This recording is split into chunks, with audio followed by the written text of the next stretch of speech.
Ladies and gentlemen, boys and girls, welcome to Driver Spotlight number 5. And today I am joined by Aurelien Mallet, or Laige as you are better known. He is a 7-time French champion on Forza. He is a 4 times world champion as well on Forza. He's also managed to participate at the very top of the ladder when it comes to ACC Esports last year with the SRO Championships, and he is a 2-time participant in the world's fastest gamer. How you doing, Laige? You all good? Yeah, all good. Thank you. And you? Yeah, I'm really good, thank you. It's an absolute pleasure to talk to you. First and foremost then, can you give us a little description as to your journey so far in sim racing? Just a little bio of what you've been up to over the last few years. Yeah, sure. So, I first started Forza Motorsports in around 2008, I would say, and took part in my first championship in 2011. So it's, yeah, almost 10 years ago now. So it was the French championship, so national one, and yeah, managed to win it on my first attempt, and then I just kept going until 2016. It was only French championships, so it was very good events, to be honest. I liked them a lot, and then from 2016 and onwards, it was a world championship, and here we are. There you go. So, yeah, Mr. Mallet is used to winning. For me, there's only a few drivers in the world that can really throw this accolade at them. But I think, Aurelien, you are probably pound for pound in the top 3 across all sim racing games. There was a massive hang-up on, Laige is only a controller user. He's only this, he's only that. But you've proved it now with the wheel. You've proved it on different games. And for me, I genuinely think that you are pound for pound one of the very best out there.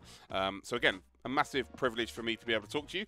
So, we know you've got all of these accolades behind you. You've won all these championships, but where did it start for you? Where was the first time you picked up either into gaming or indeed racing? What was, you're a young little Aurelien in France, and you're like, oh, I fancy a little bit of gaming here. So what was the first experience for you? Oh, I actually don't know, to be honest. I only know that I've always been a fan of motorsports. I've been following and watching Formula 1, for example, since I was like 4 or 5 years old. So it's really something that I got into really young, and I loved it at first sight. Then into gaming, I'm pretty sure it was just a couple of years later when I got a PlayStation and Gran Turismo, and I was playing it a lot with my brother, and just kept going. I actually wanted to be a real racing driver, but as it's really expensive, even go-karts, I just kept going on video games, and yeah, it's just the whole story, to be honest. It's worked out for you. As much as you wanted to be a real racing driver, you've picked the sim racing career, and it is definitely working out for you. So yeah, I'm pretty happy with this one so far. Absolutely. So you played Gran Turismo with your brother. At what point did you? Is your brother older than you? Younger than you? Oh, he's older. He's 3 years older than me. He's 27. So naturally, then, when you were both younger, he was better than you for sure when you first started, right? When did you first start being quicker than him and then destroying him and realize actually there's a bit of a talent here? Well, it didn't take me long, to be honest, because we're actually both competitive, but I think I played more than him, so I had a better overview of the game, and I was able to beat him quite often. How did he take that then? His younger brother. Oh, he was fine with it. He was fine with it. He's competitive, but he just doesn't care if he loses. Oh wow, okay, that's a strange. I got 2 younger brothers, and yeah, there's nothing better than beating those at anything. Yeah, he was beating me at football, so that's one. Fair enough. So yeah, you started beating your brother. That's the first taste of competitive nature. I think that's the first taste for anyone. If you've got a sibling, you always want to beat them. When did you decide, do you know what? I really want to have a go at a competitive side of racing here. When did you realize you had the talent to do this? Obviously, we're going to put the image up on screen now of your first championship. This is on Forza Motorsport 4 in the 2011-2012 season. You're racing for a team that no longer exists anymore, GDLR, but you managed to get first position. But when did you decide I'm going to take on some competitive esports events? Well, actually, it all started when, we just made the switch from PlayStation to Xbox with my brother. And I got Forza too.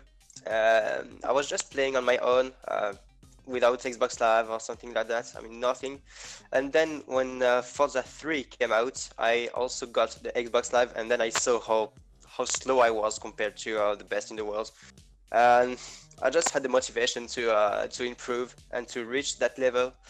And then I just decided to make the step on Forza 4 to take part in the French Championship, and that's how it started. I mean, I just wanted to be competitive, and I was hitting some world records lap on Forza 3 at the end of the game. So yeah, I just wanted to try to see how am I in the races, how am I in a really competitive environment, and that's how it started to me. Well, yeah, you obviously did pretty well because you become the champion of your own country relatively quickly in 2011, 2012. So you would have been then 16 years old, I guess, 16? I was 16. I was 16 by the time. That's I mean, crazy. I started when I was, the championship started when I was 16, and then by the end, I was 17, I think. So, there's one thing, of course, doing the time trials on the game, beating people online or beating, your friends or beating the ghosts that you have on Forza. How did you... Yeah, it's so different. I mean, to beat, two hot lap and two race is two different things, like big time. I mean, in a hot lap, you only need to put one good lap, and in races, to be honest, my first ever race in the French Championship, I'm pretty sure I had like 200 BPM or something like that. I mean, I was really stressed, and that's a completely different feeling. It's really hard to be able to manage that at the first time. Yeah, absolutely. How did you find out about a world championship? Sorry, well, not a world championship, a national championship. Was this advertised in game, or did you manage to catch it on? Well, I guess Twitter and Facebook were just about kicking off around that year. Well, at the time there was actually a French website of Forza Motorsport, and there were just plenty of news and plenty of competition organized on it, and it was the official one. So in collaboration with Xbox friends and Microsoft. So it was a pretty big one actually, and an official one. It's not like it was organized and someone took the name French Championship and tried to do something on it. It was actually an official one created by Microsoft and Xbox friends. So I just got into it like that. I mean, I was obviously looking at the website, looking at the news, and being a participant in it. And and then I just saw that one and said, okay, let's do it. Was this all online, or was there a LAN event at the end? No, all online. Okay. So so your first major championship was all online. So you got to do it from the comfort of your own home. Yeah. So that's kind of a nice way. Pretty much a lot of those championships I took part of were only online, to be honest. Well, we moved from online, and now we've got a picture of some fireworks above your head. Back in the TX3 days. If you could explain this photo here, this is obviously not online. This is real life. This was at an event. No, that was real life. So what was this? So that was, again, a French championship, the latest one in 2016. It was at the 24 Hours of Le Mans, the final. So we had like 10 online rounds, and at the end of those rounds, we had, I think it was 12 players, I would say, going into the finals in Le Mans. Is this your fifth championship in a row as well? In a row, I think so. You've won every single French national championship, right? Am I right in saying? Well, so I mean, I lost only one, which was a hot lap championship, because we had both actually. We had races and we had outlaps, and overall we had 8 of them. So 3 were races and 5 hot laps, I think. And so I managed to. I mean, the only one I didn't win was a racing one. So it wasn't Forza 5, and it was actually won by my coach right now, Azix. Oh wow! Yeah, that's incredible. It's a pretty good anecdote. Yeah, all the trophies within one team now. That's crazy. Yeah, exactly. So, obviously, you've won 5 championships by this point in your national championships, but it was across different games, of course. What was the transition like between Forza 4, Forza 5, Forza 6, now Forza Motorsport 7? Like, for you to become to be the top of those games, was there much of a difference between each title? And how hard is it to Well, transition?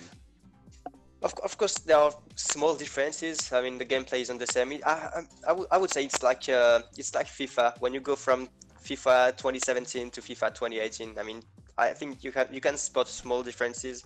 And I mean, I'm not good enough to spot all of them. I'm not esports ready for for FIFA. But Neither's the game. but I'm pretty sure it's kind of the same for Forza. I mean, there's a small difference between the games, but it's not like, okay, so wheel is better on that one, pad is better on that one, stuff like that. I mean, I think it's pretty much the same. But yeah, it's not. It's just like it's a bit different to recover from a mistake, or if you're oversteering, you won't catch the car the same way, or stuff like that. Yeah, it's like things like slipstream as well. Sometimes they're a bit stronger in certain games. Oh yeah, the games. slipstream is it's really different on Forza 7. Yeah, there isn't that's any. a big subject. There isn't any. Well, it's a very weird one. I mean, there is a bit of slipstream. On very long straights, you can spot it, but there's something which should not be a thing.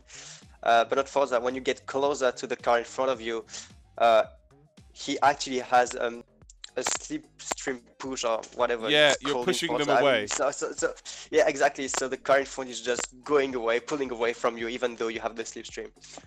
So it's very weird. Not ideal.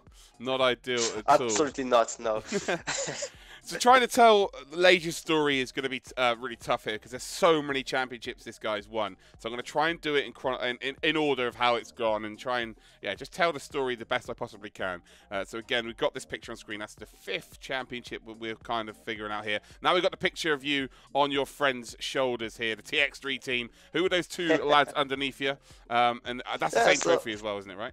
So they were friends. It's still the same championship than the one with the firework. It's the same one. So it's just a different picture. So it was right after the last race.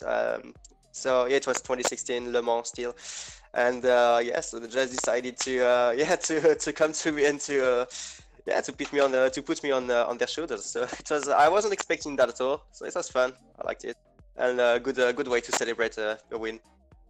Yeah, absolutely. Like I said before on this driver spotlight, there's one thing winning on your own, but to be able to celebrate with people from your own team, there's no better feeling. Oh, it's different. It's very good. Yeah. That's the main difference between winning an online championship and going to LAN and to a race. There, it's totally different. It's cool. Yeah, it's better on LAN, definitely. For sure. So you were here at TX3. That's where it kind of all began. Were you working for Visaro at this time as well? Because this is where I met you for the first time at the... I think that was 1 year later. That was actually... 2017. Well, yeah, when I was at Visaro, it was 2017. Yeah, because I met you at the Cachette in London when we announced the Rallycross for Project Cars 2. That is true. We were running with Project Cars and Lewis Hamilton's brother, Nick. Oh, yeah. Well. Wow. Yeah. Such a small little world, the old community. Yeah. Next up here, then, we are in front of the Visa Esports Arena with the trophy. Again, another trophy. Nice red jumper, by the way. You almost look like you've just come straight from Oxford University in the UK to win this. So explain this picture here. I was actually leaving the stage at this moment, like leaving the hood area. So I just decided to take a picture with my trophy when I was off stage and just leaving to go back to the hotel. Yeah. So, it was kind of a bad timing. So what's all this picture about? Where were you? What did you win? How did you win? So it was actually still on Forza. I was in London 2016 as well. It was a couple of weeks after Le Mans. It was Formula E, the final weekend of the year. I think Sebastian Buemi managed to win the championship that year. So yeah, we just had very controversial fashion. It's very controversial into the race, wasn't it? Yeah, exactly. Yeah, because Di Grassi crashed into him on the first corner. I think that was pretty bad, pretty bad move. But yeah, so it was, of course, in collaboration with Formula E. So we had 2 race Formula E cars on Forza. We had 3 races, and there's a funny thing about this event is when we arrived here, we didn't know at all which tracks we were going to run. So I think I was actually the only one to have practiced on several tracks. I mean, we have around 100 tracks on Forza, And so I decided to practice on, I mean, some of them maybe 30 or 40 to do, I mean, at least 10 or 15 laps each, just to, Wow. I mean, to have a little bit of experience in, if we have one of them. And it happened, we had 3 races, and I practiced on all 3 tracks before. So I was the only one with this small practice, and it was probably the easiest championship to win for me. Yeah, Because I had 3 pole positions, 3 fastest laps, 3 wins, and but just simply because nobody practiced for it. well, fail to prepare, prepare to fail. Very, Yeah. you know, obviously you need quite a bit of time to be able to practice for with over 100 tracks when you don't know the circuits. But you put the practice in, Yeah. you've got the dub again, and it's that continuation, that winning mentality. You keep winning. There's no one stopping you. You know, up to this point here, and then we've got your biggest ever trophy here. You've got yourself a Ford Yeah, that's a Focus big one. RS. Well, how did this come about? How did you manage to win this trophy? Oh, I think we've lost you. So the first time I was sorry, in the World Championship. We'd lost you there, so you have sorry. to start again there, buddy. Oh, sorry. Yeah. So yeah, very nice trophy, and it was actually the first World Championship I took part, the Forza RC Season 1. So yeah, it was a very tough event because I had a very good battle with Lightning. We had 3 races on finals, and after those 3 races, we were tied. So we had to go through a last chance and then last race, a 1v1, to decide who's the winner. And I managed to win it. It was only 4 laps on Nürburgring GP, so it was like 1 mistake and you're dead. So it was pretty stressful. But yeah, I was so relieved when I won it. But at this point, because the second in the championship was, I mean, first prize was the Ford Focus RS, plus several stuff beside, and second was $20,000. So I was like, okay, I've made it to that final race. So even if I lose, I would still be quite happy because still like 20,000. So that's a massive amount of money. But yeah, yet I still wanted the car, and yeah, it was very stressful. Oh, I can only imagine. Great, Like, that's one. that's high stakes. Like even today, like that would still be huge stakes in sim racing right now. But that was an online championship, by the way. There was no LAN at it for this one. Only There was online. no LAN for the Forza RC, the first one. Yeah, for the I first 2 didn't realise seasons, that. no online only online championship, no LANs. Oh, wow, that is interesting. But it doesn't Yeah. seem to matter for you, does it? Because whatever you've put your hand to within Forza, you've just won. You just win. You're a winner. There's no... Like, if I can only imagine for people like Box or people like Lightning, when they see your name pop up on the screen, they're just like, oh, shit. Like, at this point, you know, you're 7-time national champion. You've won a couple of events outside at Le Mans. You've won an event out in London for the Formula E. And now all of a sudden you are, you know, in your first attempt, you're the world champion on Forza and you win a bloody car. Like, there's no stopping you here, surely.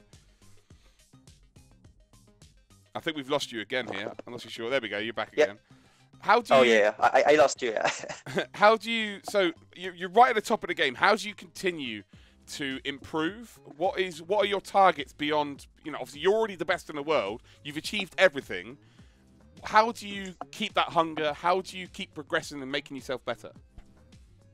I mean, I think when you win, you just want to keep going, and I don't know how to explain that one. How I keep my motivation. I just think like, well, once you have your first win, you just don't want to go and I mean to retire. You just want to see where you can go, what you can achieve, and if anybody can beat you in the next years, and something like that. And I think this is what keeps me motivated to still practice, to still go and yeah, try to rise my game. I think I also experienced some lose. I mean, I lost some events recently, so I'm like, I need to, yeah, to come back on the right way and to improve myself. This is how I keep motivating. It's never been more competitive than it is right now, 2020. Like, especially Forza. In all games, it's very competitive. Well, you remember back in the day when you specifically could probably qualify for most esports events on most games. Now that's not a possibility. It is for a few people, but like it used to be the same names on every game, and now it's just not a possibility to be at the world level on more than one game unless you are just incredibly talented. Yeah, exactly. So I think I don't have what it takes to be very, very competitive on several games at the same time.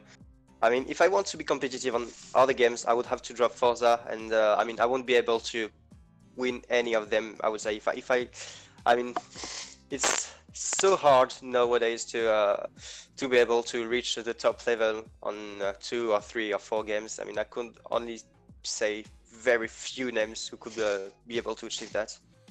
And I mean, it's just so competitive. You can't go on a game and say, oh, okay, I'm quite good, I can do something. It's I mean, you need to look much deeper in the game to learn it a lot and to spend a lot of time on it to be at the top level. That's very hard, and that takes a lot of time. Yeah, definitely. As someone who's been involved in this, I've seen this far too often. People taking for granted their talent, thinking that they can just transfer to another game. It's just a racing game. It doesn't work out anymore like that. It used to. It's definitely not in that position now. I've got a pretty hard question here for you now. Do you have a fear of losing? Of course, yes, I have, but I try to minimize it. Like, it's not like a fear of losing, as if I lose, I mean, I'm losing everything and my life is ruined. Absolutely not. Just like, yeah, okay, if I lose, maybe it's just because I wasn't good enough and didn't deserve the win, so I need to work on myself and try to improve. How about the first time you lost? So you won the national championships in France. You said recently you started losing a couple of events. The first time that you lost something that meant a huge amount to you, how did that make you feel? Because obviously you said you've got it under control now, but was it pretty bad the first time? It wasn't pretty bad. I mean, of course I was a bit pissed, but I mean, the first time I lost was actually a French championship on Forza 5, the one which was won by ASICS. So yeah, I was like, yeah, I could have done a bit better and should have done a bit better. But yeah, at the end of the day, I was like, okay, so there, I know I will have other goals at national championship, and I will I will work harder, practice a bit more to have the win back. Well, but it wasn't that bad. It wasn't like, yeah, okay, I'm gonna throw everything. It's not like that. Well, it seems like you're already looking to the next event to put that one to sleep, if you like, which is a really good mentality to have. Like, if you want to be the very best, and you have to get over adversity as quickly as possible, because ultimately, the feeling of winning. And actually, this is something I've been saying for a long time, but Toto Wolff said it last week on Sky Sports. He said the feeling of winning does not last as long as the feeling of failure. So, yeah, like that is true. To get over the feeling of failure is huge. Like, if you can get over it quickly, and again, like I've been saying this for a long time as well. Like, it was always all about talent in sim racing. It's how fast you are. But now, because there's so many people at that level, it becomes a bit more mental. Who's mentally equipped to be the champion now? Who's got the talent and they've got the brain power? They're able to get over the bad things. They're able to, move on from winning championships as quickly as possible to move on to the next one. They're able to prepare for, different challenges. So, yeah, it's a real sport now. In my opinion, it's a real sport. The talent pool is huge in terms of talent and, psychologically as well. Yeah, exactly. And I would even say that there are a bit of mind games now in the I mean, when you are competing, which is fun. I mean, it's funny sometimes. Absolutely. Well, I think you remember the sim racing community, especially at the top level of esports, sort of 4 years ago, was quite a toxic place. Like, it wasn't a very friendly place. Everyone was just like out to, I don't know. Obviously out to beat each other, mean, but that's the egos, I think.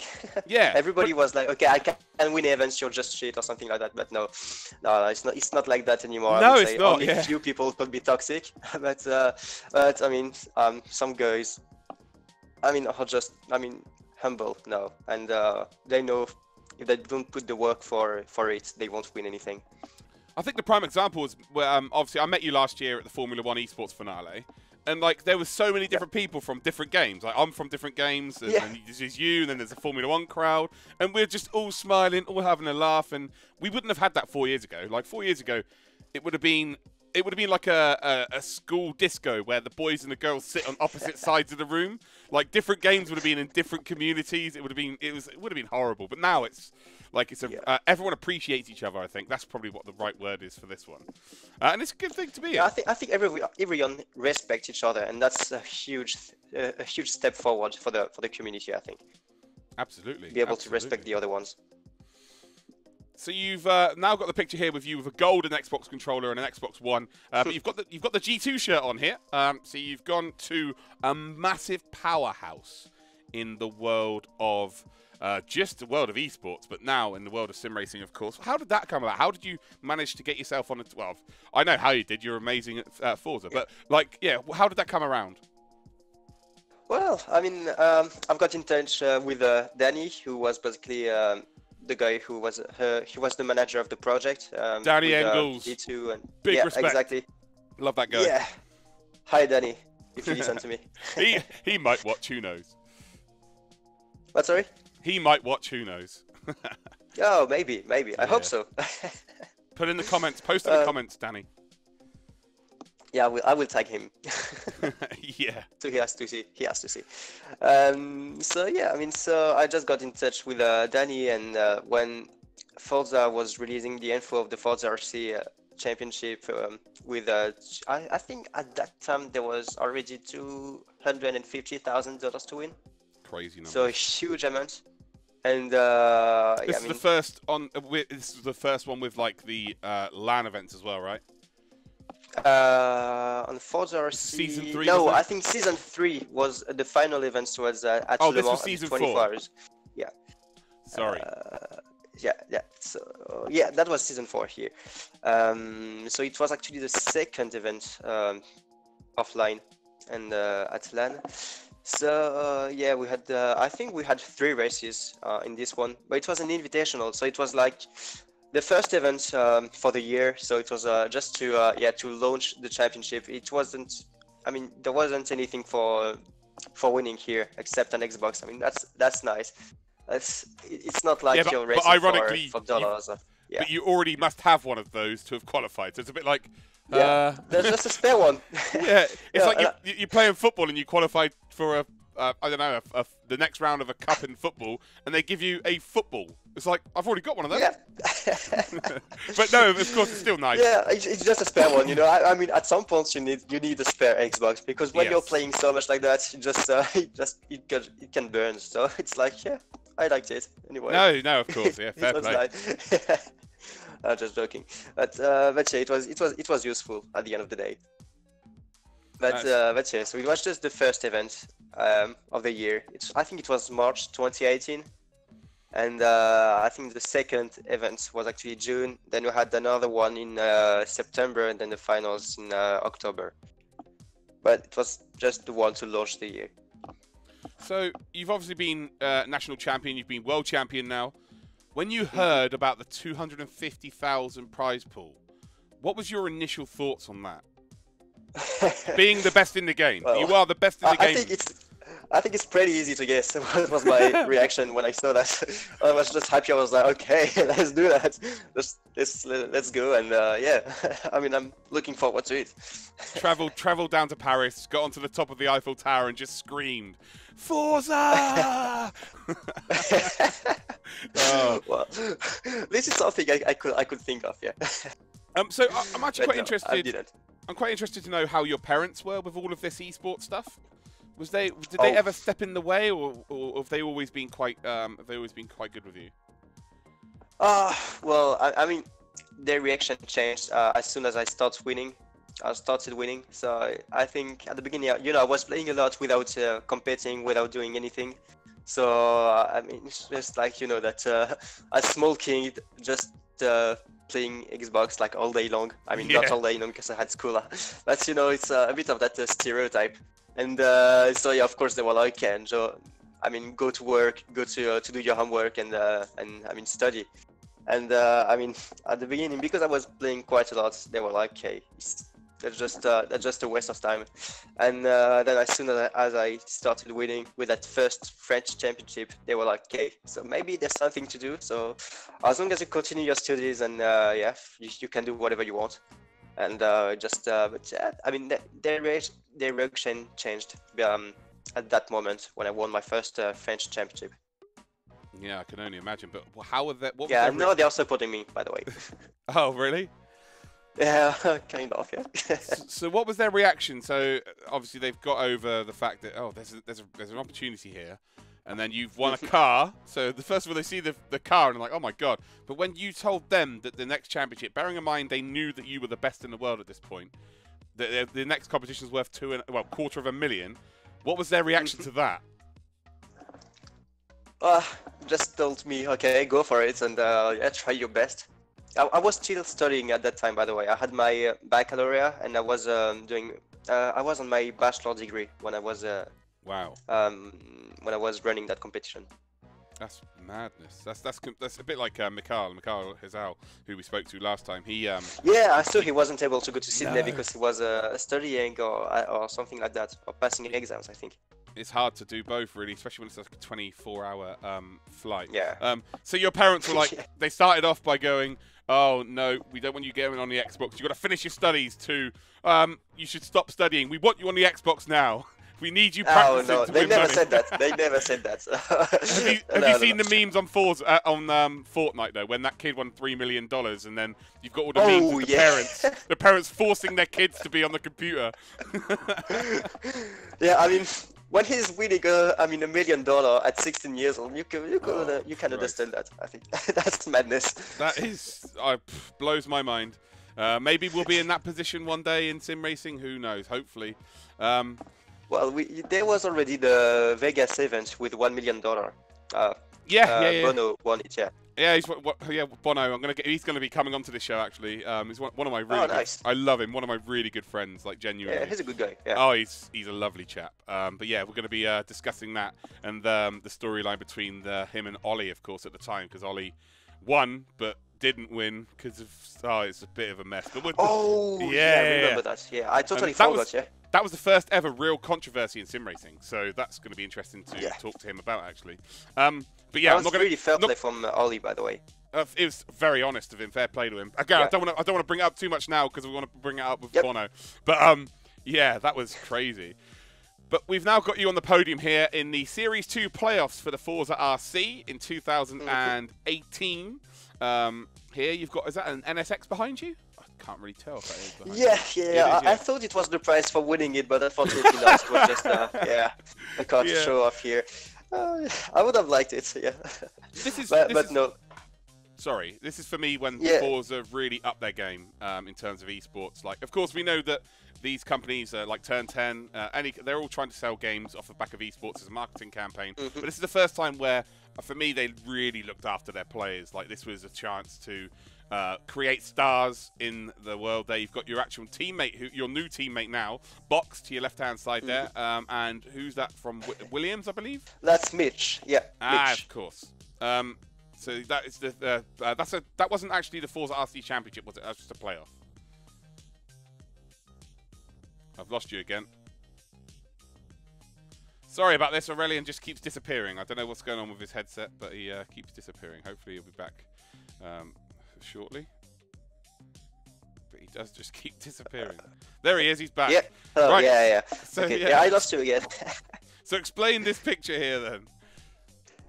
Yeah, so that was actually the third LAN event of Forza this year in 2018. So the first one was actually March in Seattle. Then the second one was Seattle again, but there was some money involved on this one. But I came up fifth, so yeah, no pictures in the podium, unfortunately. And then so that was the third event of the year in Mexico City. So that was Play of 2. And yeah, so it was much better event for me than the second one in Seattle. Because yeah, I managed to win it. I was a bit more prepared, I would say. But I mean, yeah, that was also super nice as well to visit another city. Wasn't used to I mean, it was my first time to Mexico, and it's I mean, totally different culture. And to race, to do a LAN here, it's like so different than the other LANs I've been doing before. It's funny. That's it was really enjoyable. that's the beauty of the journey, though, isn't it? Like you know, people like myself and you Yeah. have come from right at the Actually, the beginning. 2018 season was a very nice one for me because I traveled to a lot of places in the world, a lot of new places, different cultures, and you know, I like traveling, and I mean that was a very good opportunity for me this year to yeah, to discover new places. Without sim racing, you know, we wouldn't have these opportunities to go to these countries. It's No, fact. absolutely not. Absolutely not. Absolute fact. I mean, just in 2018 alone, I went to. I mean, for example, I went to Seattle 4 times. I went to yeah, to Mexico City, to Brazil as well. Went a lot of times in London, and yeah, so that would have never happened before without Forza, without sim racing. That's for sure. Absolutely. But then again, you've got to look at yourself, your dedication, your talent. Without that, you wouldn't be doing it yourself. So it's all on you, really. You've put the work in, and you're reaping the rewards. So we've got you on the podium here, and now next up, we are at the Gfinity Arena, and you've picked up another championship. So this is the 2018 again, right?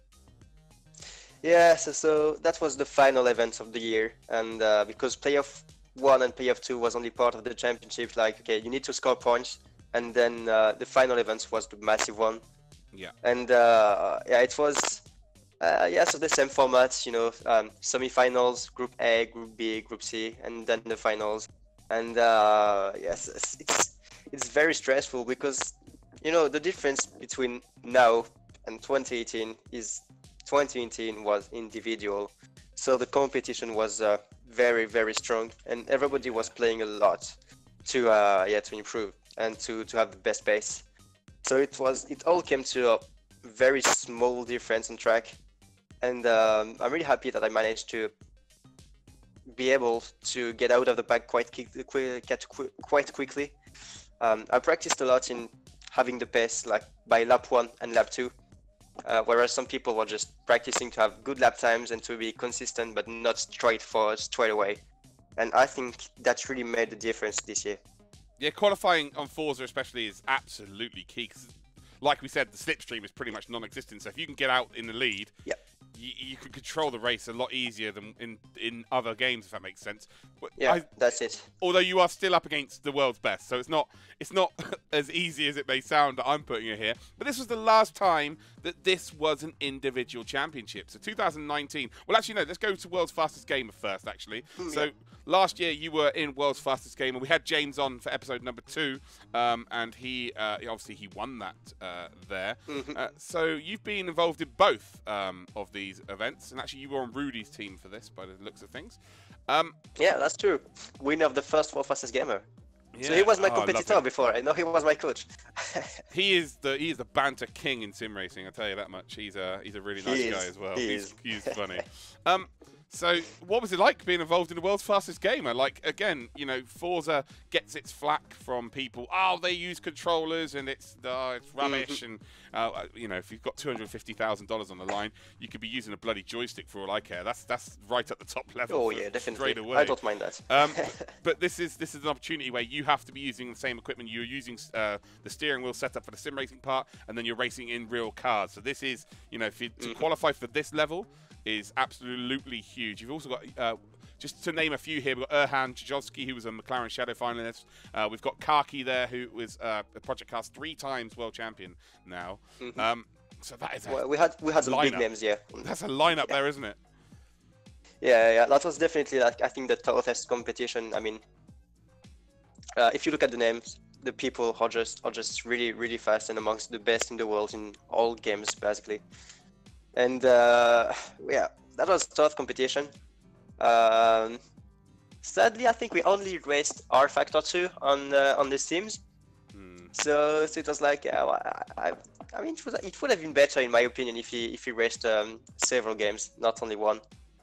But I think in the results it would have been the same for me. I just didn't have the pace, like in real or in game, to win it. So I think that's all on me. Just need to to practice more, to gain experience and to work on myself. Well, still a hell of an achievement though, man. I'm not going to take anything away from you. Like, well done, congratulations, superb from you. Yeah, thanks. And well, I got invited for that event, so I didn't do it. I mean, anything to to qualify for the finals. Well, apart from being at this point being a three-time Forza World Champion, a seven-time national that's champion. what got me into here, yeah. But other than that, you did nothing to qualify for this, Aurelien. I agree. Yeah. So yeah, you've done World Fastest Gamer. I want to just touch on actually. So earlier in the year, you were part of the Race of Champions. You actually got beaten by James in the semi-finals. We nearly forgot about it. But, you got beaten by the eventual winner, and of course, he won the whole event in Mexico City. So you both actually ended up going to Mexico City in the space of about 6 months anyway, for different reasons.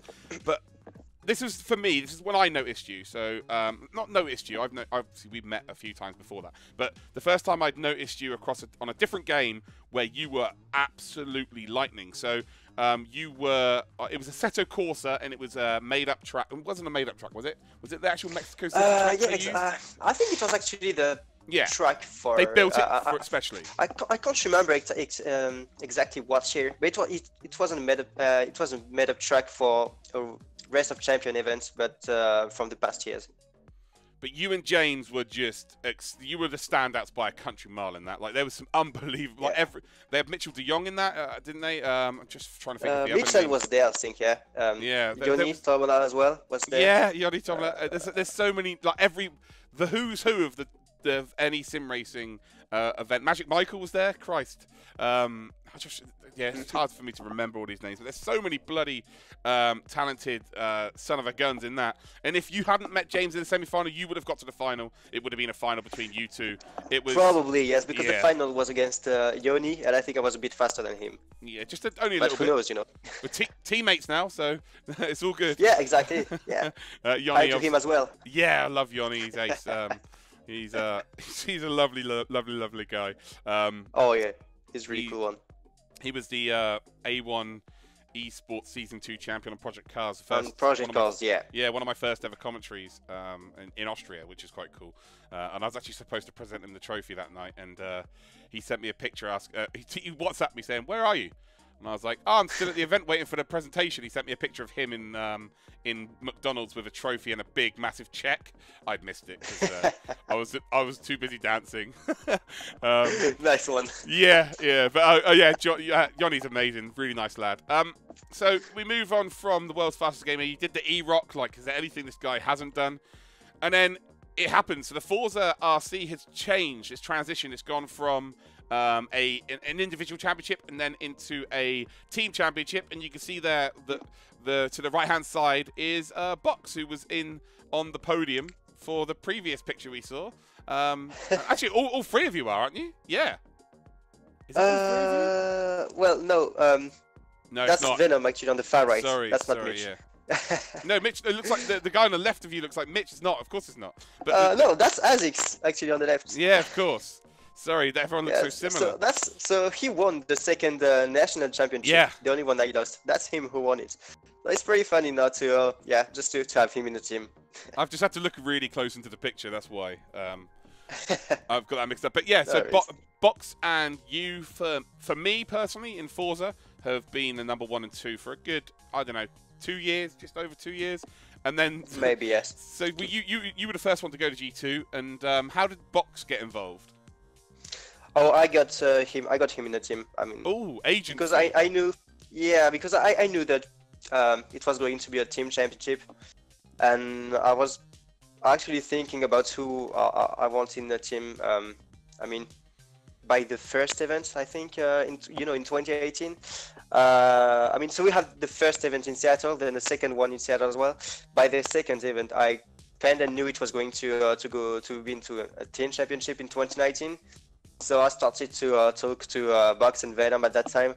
I was like, okay, so I mean, I know we're amongst the best in the world, so I just want to create a team that can win as well for next year.